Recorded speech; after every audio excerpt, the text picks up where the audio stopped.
The competitive assumptions for the game are found down here on the AC camera marketing and UAV drone marketing pages.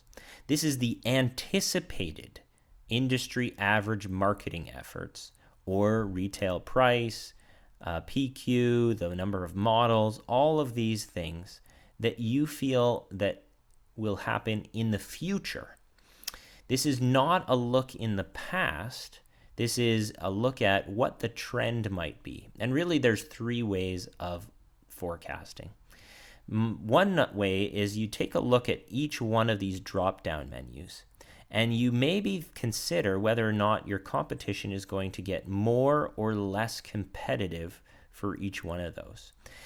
On average, competitors will become more competitive. So what I like to do is maybe pick pick 3 or 4 selections higher competition for each one of these.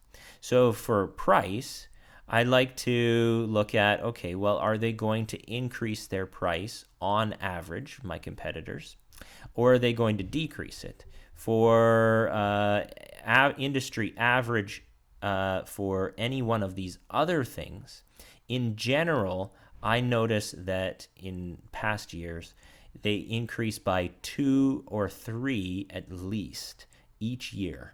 The reason is human nature. Everybody wants to get better. They want to get better grades. They think more is better, so they tend to go up in competition. So that's the first way of forecasting. Normally, you'd be able to see a number of different years and cycle through those years and see the change in price that occurs. And just as a human being, you can guess what the next number will be. 95% of the time, you'll be amount that you need to get the bonus point awards. The bonus point awards is, do you have the best forecast?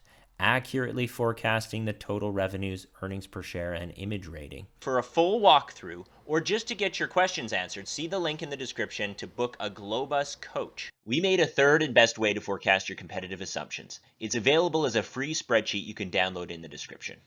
Completing the Glo-Bus walkthrough in the order presented is best. Click on this video next and don't forget to subscribe.